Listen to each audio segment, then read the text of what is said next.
We start this evening with breaking news. The suspect in a deadly shooting at the Holyoke Mall from back in 2023 will be in court for a change of plea hearing set for May 21st. Thanks, everyone, for joining us on this Wednesday at 6.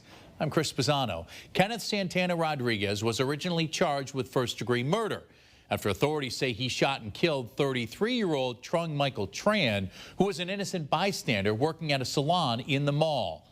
Now, just this last fall in October, the state's highest court ruled that Santana Rodriguez could argue he fired the gun in self-defense.